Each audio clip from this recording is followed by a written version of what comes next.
दोस्तों शुरू करते हैं आज का टॉपिक। टॉपिक का नाम है दोस्तों अलंकार। सबसे बड़ी बात होती है कि आपको जब तक अलंकार का शाब्दिक अर्थ पता नहीं होगा तो आप अलंकार टॉपिक है उसको समझ नहीं पाओगे। दोस्तों आपको मैं एक छोटे से उदाहरण से समझाना चाहता हूं कि स्त्री अगर वो गहना पहन ले तो वो कितनी सुंदर लगती है। इसी प्रकार दोस्तों जो काव्य होते हैं उनको अगर उनकी शोभा बढ़ानी है तो उनके अंदर जिस गहने का प्रयोग किया जाता है उसी को क्या कहा जाता है, अलंकार कहा जाता है। मतलब यहाँ से आप समझ जाएंगे दोस्तों कि काव्य का अगर हमें शोभा बढ़ानी है, काव्य को अच्छा लगाना है या काव्य को हम सुंदर लगाना चाहते हैं तो उसके लिए जो चीज़ हम प्रयुक्त करते हैं उसी को क्या कहते हैं, अलंकार कहते हैं। दोस्तों काव्य शोभाकरान द्रामनलकारान प्रक्षयते, इसका अर्थ क्या होता है दोस्तों? यह किसने कही थी दोस्तों? ये कही थी आचार्य दंडी ने अलंकार के बारे में। इसका अनुवाद होता है कि काव्य की शोभा बढ़ाने वाले धर्मों को अलंकार कहते हैं। काव्य की शोभा बढ़ाने वाले धर्मों को क्या कहते हैं, अलंकार कहते हैं। दोस्तों जो ये लक्षण है काव्य का, ये लक्षण को आचार्य दंडी ने अपने काव्य दर्श नामक ग्रंथ में लिखा था। दोस्तों अलंकार से संबंधित क्वेश्चन अलग टाइप से पूछे जाते हैं, वो हम आगे देखेंगे, लेकिन यहाँ पर एक क्वेश्चन है जो आपको जरूर देखना है। यहाँ पर यह पूछा जा सकता है कि आचार्य दंडी का कौन सा ग्रंथ है, काव्य दर्श। ये एक इंपॉर्टेंट क्वेश्चन है दोस्तों, आपको ये भी क्या करना है, याद करना है। तो दोस्तों अलंकार से ज़्यादा जानकारी लेने की जरूरत नहीं है, हमें अलंकार के जो प्रकार है, कौन कौन से अलंकार है, उनसे क्वेश्चन है वो सीधा पूछा जाता है, उनके बारे में देखेंगे। तो पहले देखते हैं कि अलंकार के प्रकार यानी अलंकार कितने प्रकार के होते हैं। तो दोस्तों अलंकार है वो 3 प्रकार के होते हैं। पहला है शब्दालंकार, दूसरा है अर्थालंकार और तीसरा है उभयालंकार। 3 प्रकार के अलंकार होते हैं, शब्दालंकार, अर्थालंकार और उभयालंकार। दोस्तों आपको मैं बता देना चाहता हूं कि आज के इस वीडियो में हम देखेंगे सिर्फ और सिर्फ कौन सा, शब्दालंकार। शब्दालंकार के बारे में ही इस वीडियो के माध्यम से हम चर्चा करेंगे। लेकिन बात यहां पर आ गई कि शब्दालंकार कहा किसे जाता है? जहां काव्य में शब्दों के आधार पर शोभा या चमत्कार बढ़ाया जाता है वहां शब्दालंकार होता है। दोस्तों आप एक संक्षिप्त में समझो कि कोई काव्य लिखा हुआ है, उस काव्य में उस काव्य की जो शोभा बढ़ाई जा रही है वो उसके लिखे गए शब्दों के आधार पर अगर बढ़ाई जाती है तो उसको ही हम क्या कहते हैं, शब्दालंकार कहते हैं। कौन कौन से होते हैं शब्दालंकार? तो अनुप्रास अलंकार, यमकम अलंकार, श्लेष अलंकार, ये सभी है जो क्या है, शब्दालंकार है दोस्तों। और दोस्तों जो हमारा मिशन है वो रीट है, तो रीट के अनुसार ही मैं यहाँ पे पढ़ाऊंगा आपको कि रीट के अंदर किस प्रकार से क्वेश्चन है वो पूछा जा सकता है। लेकिन अभी तक जिन साथियों ने वीडियो को लाइक नहीं किया है दोस्तों, एक लाइक से हमारा मनोबल बढ़ता है कि आपको अच्छा लग रहा है या नहीं लग रहा है उसका पता चल जाता है। तो लाइक कर दे सभी साथी, और जिन साथियों ने शेयर नहीं किया है वो सभी के सभी साथी एक बार सभी के पास शेयर कर दे, जिससे ज़्यादा से ज़्यादा मित्र हमारे साथ जुड़ सके। दोस्तों चलते हैं दोस्तों शब्दालंकार। अलंकार के अंदर शब्दालंकार एक अलंकार का प्रकार है। अब शब्दालंकार के अंदर हम आज इस वीडियो में पढ़ेंगे। चलते हैं दोस्तों, सबसे पहले शब्दालंकार में हमारे पास आएगा अनुप्रास अलंकार। सिंपल है, समझने की कमी, अगर आपने इसको समझ लिया तो बहुत ही सिंपल है। ऐसी ट्रिक बताऊंगा दोस्तों जिससे आप इसको देखते ही जैसे ही क्वेश्चन आएगा उसके अंदर देखोगे, देखते ही अपना आंसर है वो बता दोगे। दोस्तों अनुप्रास अलंकार, दोस्तों अनुप्रास अलंकार का लक्षण क्या होता है? अनुप्रास शब्द साम्यम वैषम्यपि सवरस्य यत्, यह होता है लक्षण। अब इसका अर्थ क्या होता है दोस्तों? जिस अलंकार में स्वरों की असमानता होने पर व्यंजन वर्णों की समानता हो वह अनुप्रास अलंकार कहलाता है। जो यहाँ पर लिखा हुआ है अनुप्रास है शब्द साम्यम वैषम्यपि सवरस्य यत्, इसका अर्थ समझो दोस्तों। अर्थ क्या होता है कि जिस अलंकार में स्वरों की असमानता, यानी कि स्वर है वो तो असमान रहेंगे लेकिन व्यंजन वर्णों की समानता, यहां पे समझ जाओ दोस्तों, व्यंजन वर्णों की समानता मतलब हर लाइन में आपको 2 3 4 एक ऐसा व्यंजन मिलेगा जिसकी आवृत्ति होगी। व्यंजन वर्णों की क्या होगी? आवृत्ति होगी। क्या होगी? पुनरावृत्ति होगी। दोस्तों इस चीज को समझ लो, आपका अनुप्रास अलंकार क्लियर है। दोस्तों स्वरों की तो असमानता रहेगी, स्वर तो अलग लगाएंगे, लेकिन एक व्यंजन वर्ण आपको मिल जाएगा वहां पे जिसकी हर लाइन के अंदर आपको पुनरावृत्ति मिलेगी दोस्तों। अब दोस्तों इसकी पहचान क्या है? तो पहचान रहेगी दोस्तों जो वर्ण है दोस्तों, वर्णों की पुनरावृत्ति। यही आपकी ट्रिक है दोस्तों, यही आपकी ट्रिक है। अगर वर्णों की किसी लाइन के अंदर क्या हो रही है, पुनरावृत्ति हो रही है, तो वहां पर अनुप्रास अलंकार होगा दोस्तों। दोस्तों यहां पे मैंने एक हिंदी का उदाहरण लिया है, ये इसलिए लिया है क्योंकि आप आसानी से इसे समझ सकते हो कि अनुप्रास अलंकार है, उसको हम कैसे समझें। दोस्तों फिर बता दूं, अनुप्रास अलंकार के अंदर क्या होता है, जो वर्ण होते हैं दोस्तों, अगर आपके सामने एक आ गया, 1 2 3 4। अब दोस्तों आपके सामने काव्य है, उसकी 4 लाइनें हैं। अब 4 लाइनों के अंदर आप अनुप्रास अलंकार का कैसा पता करोगे, कैसे पता करोगे? तो दोस्तों आपको जो पहली लाइन है उसके अंदर एक ऐसा वर्ण मिलेगा जो व्यंजन होगा जिसकी 2 या 3 या 4 बार पुनरावृत्ति होगी। दूसरी लाइन में आपको भी ऐसा ही वर्ण मिलेगा, व्यंजन वर्ण मिलेगा जिसकी पुनरावृत्ति होगी। तीसरी लाइन में भी कोई ऐसा व्यंजन मिलेगा या वर्ण मिलेगा, और चौथी लाइन के अंदर भी कोई ना कोई वर्ण आपको जरूर मिलेगा जिसकी क्या होगी, आवृत्ति होगी। और ऐसा अगर आवृत्ति हो रही हो तो वहां पर कौन सा होगा, अनुप्रास अलंकार होगा दोस्तों। अब दोस्तों जो हिंदी का उदाहरण है इससे देख लेते हैं पहले। चंदू के चाचा ने चंदू की चाची को चटनी चटाई। दोस्तों यहाँ पे च क्या है, आपका व्यंजन है, और इसकी कितनी बार पुनरावृत्ति हो रही है, एक बार देखिए। च च च, यहाँ पे च, यहाँ पे च, यहाँ पे च, यहाँ पे च, यहाँ पे च, मतलब कितनी बार पुनरावृत्ति हो रही है, बहुत बार पुनरावृत्ति हो रही है। और जब वर्णों की पुनरावृत्ति हो तो वहां पर कौन सा अलंकार होता है, अनुप्रास अलंकार रहेगा दोस्तों। तो इसके अंदर कौन सा अलंकार रहेगा, अनुप्रास अलंकार। अब देखते हैं हम दोस्तों संस्कृत का उदाहरण। संस्कृत के उदाहरण से आपको बहुत अच्छी तरह समझ में आ जाएगा दोस्तों। लता कुंजम गुंजनम मदवदली पुंजम चपलियन समालिंग द्रुतरमनम परवल्यन मरुंदमंद मंदम दलित मरवंदनम तरलियन रजोवंदनम विंदनम कीर्ति मकरंदम दिसी दिसी। अब दोस्तों आपके सामने ये उदाहरण है। अब ये उदाहरण आपको ऐसे ही दिया हुआ एग्जाम के अंदर आ गया और नीचे दे दिया कि इसमें कौन सा अलंकार है, और 4 ऑप्शन दे दिए, अनुप्रास है, यमक है, या सलेस है, या उपमा अलंकार है। तो कैसे पता करोगे? तो दोस्तों पहली लाइन उठाओ आप। पहली लाइन के अंदर देखो कि इसके अंदर कोई व्यंजन वर्ण है, उसकी क्या पुनरावृत्ति हो रही है। तो यहां पे देखिए यंच ज यज। तो यहां पे आपको जो फर्स्ट लाइन है दोस्तों, उसके अंदर आपको व्यंजन वर्ण की क्या हो रही है दोस्तों, पुनरावृत्ति हो रही है। अब चलते हैं दूसरी लाइन में, ग ग ग। दूसरी लाइन में किस व्यंजन की हो रही है,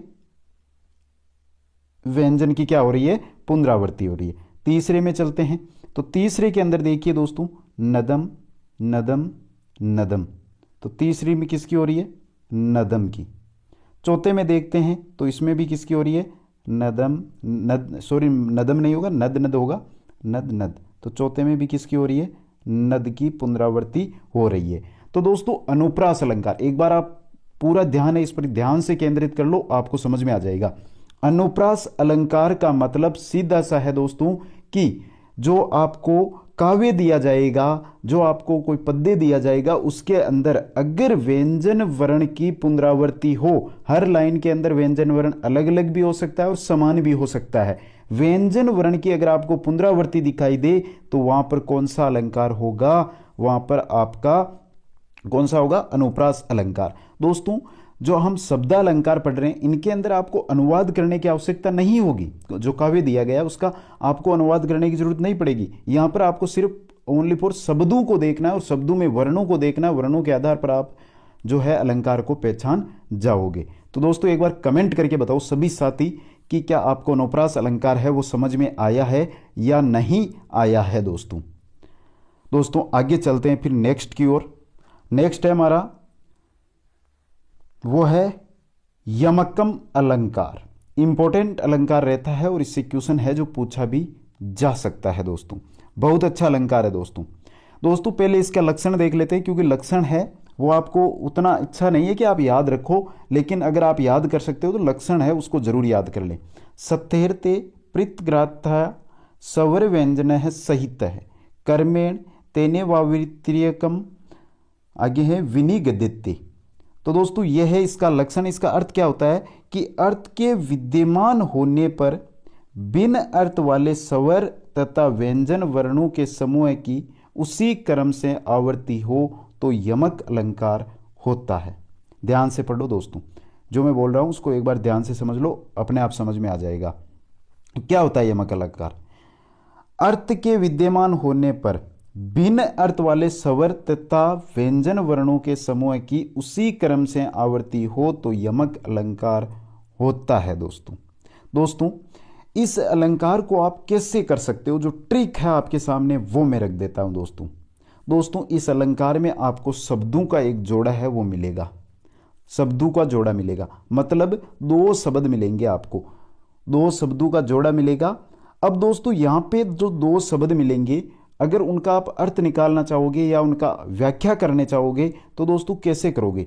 या तो जो दो शब्द मिलेंगे आपको वो दोनों के दोनों शब्द निरर्थक, यानी उनका कोई अर्थ ही नहीं होगा काव्य के अंदर, या दोनों के दोनों शब्दों का क्या होगा वहां पे अर्थ होगा, काम होगा उनका, या एक शब्द है उसका तो अर्थ होगा लेकिन एक शब्द है उसका निरर्थक, यानी वो काम का ही नहीं होगा। बस दोस्तों आपको याद ये रखना है, आपको ज्यादा ध्यान नहीं देना है, आपको ये चीज है ये नोट कर लो। पहचान, शब्दों का जोड़ा आएगा। यमक का अर्थ क्या होता है? दो सात, सात होता है दोस्तों, यमक का अर्थ होता है सात में, यमक का अर्थ क्या होता है? सात में। और पहचान क्या है? जिस प्रकार मैंने अनुप्रास की पहचान बताई थी कि आपको हर लाइन के अंदर एक वर्ण है जिसकी पुनरावृत्ति मिलेगी, उसी प्रकार यमक की बता रहा हूं कि यमक में आपको हर लाइन के अंदर एक शब्दों का जोड़ा मिलेगा। अनुप्रास में तो आपको क्या मिल रही थी? अनुप्रास में तो आपको मिल रही थी वर्णों की पुनरावृत्ति, जबकि यमक में आपको क्या मिलेगा? यमक में दो शब्द मिलेंगे, यानी शब्दों का जोड़ा मिलेगा। अब चलते हैं दोस्तों आगे, हम देखते हैं इसको उदाहरण के द्वारा। दोस्तों एक हिंदी का उदाहरण दूंगा, फिर मैं आपके सामने रखूंगा जो संस्कृत का उदाहरण। हिंदी का है, सजना है मुझे सजना के लिए। यहां पे दोस्तों सजना और सजना दो शब्द आ रहे हैं, ये वर्ण नहीं है दोस्तों, आप ध्यान से देख लो। अगर वर्ण होते ये यहाँ पे सजना की जगह कोई वर्ण होता और इस सजना की जगह सेम वर्ण होता तो कौन सा हो जाता? आपका अनुप्रास हो जाता, लेकिन यहाँ पे क्या आ गया? शब्द। अब दोस्तों सजना है मुझे सजना के लिए, यहाँ पे दो आ रहे हैं, इसका मतलब कौन सा होगा? यमक अलंकार होगा। अब आगे देखते हैं दोस्तों हम हमारे जो संस्कृत का उदाहरण है, क्योंकि संस्कृत का उदाहरण है वही पूछा जाएगा एग्जाम के अंदर। नहु पलास पलास वनम पूरा स्फुट है पराग पराग गत्ते पंक जम मर्दु लतानत लतानत है मलोकोयत सह सुरभिम सुरभिम सुमनो भरे। तो दोस्तों यहाँ पे आपके सामने आ गया एक काव्य, इसके अंदर आप काव्य को पढ़ोगे तो आपको देखो दोस्तों यहाँ पे आसानी से समझोगे आप। समय लग सकता है दोस्तों वीडियो में, लेकिन ये वीडियो आपको कंप्लीट है, जो अलंकार टॉपिक है वो आपका कंप्लीट करवा दूंगा ट्रिक के साथ, आप नोट करते जाइए दोस्तों। और जिन साथियों ने अभी तक लाइक नहीं किया, प्लीज़ आप सभी से अनुरोध है कि वीडियो को लाइक जरूर कर दे। तो दोस्तों पहली लाइन उठाते हैं, इसके अंदर आपको देखिए, ध्यान से देखिए दोस्तों, एक प्लास दिखाई दे रहा है, दूसरा प्लास दिखाई दे रहा है, मतलब जोड़ा आया है। पहले एक बार हम चारों लाइनें चेक कर लेते फिर देखेंगे। दूसरे में चलते हैं, पराग है और यहाँ पे क्या है? पराग है, दोनों के दूसरी लाइन में भी आपको मिल गया। तीसरी लाइन में चलते हैं दोस्तों, तीसरी लाइन के अंदर हम देखते हैं तो लतांत, यहाँ पे देखिए लतांत और यहाँ पे क्या आ रहा है? लतांत। और चौथी में सुरभि सुरभिम सुरभिम सुरभिम, मतलब इसके अंदर चारों लाइनों में आपको जोड़ा मिल रहा है, शब्दों का जोड़ा मिल रहा है, तो कौन सा होगा? यमक अलंकार होगा दोस्तों। अब दोस्तों अर्थ भी हम पता कर सकते हैं, जैसे यहाँ पे दो प्लास दिए, नव प्लास पलास वनम, तो जो पहला आपका प्लास है उसका अर्थ होता पत्ता और दूसरे प्लास का अर्थ क्या होगा? डाक। क्या होगा? डाक। इसी प्रकार जो आपका यहाँ पे पराग है इसका अर्थ क्या होगा? रज, लेकिन ये दूसरा पराग है, ये निरर्थक रहेगा, इसका कोई अर्थ नहीं रहेगा दोस्तों। यही मैं आपको जो पहले बताया था कि दोनों शब्दों के अर्थ भी हो सकते हैं, निरर्थक भी हो सकता है, एक शब्द का अर्थ हो सकता है दोनों शब्द, या दूसरे का एक अर्थहीन हो सकता है और एक का अर्थ हो सकता है। लेकिन आपको इतना आंतरिक नहीं जाना है, क्योंकि शब्दालंकार हम पढ़ रहे हैं दोस्तों, तो शब्दालंकार में आपको शब्दों को देखकर ही आंसर बताना है। तो आपको यहाँ पर जोड़ा दिखाई दे रहा है, प्लास प्लास, पराग पराग, लतांत लतांत, सुरभिम सुरभिम। तो यहाँ से आपको क्या होगा, दो शब्दों का जोड़ा दिखाई दे तो आपको कौन सा अलंकार करना है, यमक अलंकार करना है दोस्तों। तो दोस्तों अनुप्रास और यमक दो अलंकार हो गए हैं। एक बार सभी साथी कमेंट करो, देखता हूं दोस्तों, मैं सभी के कमेंट पढ़ रहा हूं, किन किन को समझ में नहीं आया है तो नेक्स्ट वीडियो में उनको और जानकारी देने का मैं प्रयास कर सकता हूं दोस्तों। चलते हैं नेक्स्ट की ओर। तीसरा अलंकार है जो हमारा, वो है श्लेष अलंकार। बहुत अच्छा अलंकार है दोस्तों, आसानी से समझोगे, बस आप देखते जाओ दोस्तों। श्लेष अलंकार क्या है, श्लिष्टे पदरे ने कार्ति बिंधाने श्लेषे उच्यते। क्या अर्थ होता है, यह लक्षण दिया गया है, जब श्लिष्ट पदों के द्वारा अनेक अर्थों का कथन हो तो वहां पर श्लेष अलंकार कहा जाता है। दोस्तों यहां पे आपको जो लक्षण है इस पर ज्यादा ध्यान देने की जरूरत नहीं है। आप अगर जो मैं ट्रिक बता रहा हूं वो लिख लोगे तो भी आप है जो अपना क्वेश्चन है वो राइट कर दोगे दोस्तों। जो श्लेष होता है दोस्तों, इसका अर्थ होता है चिपकना।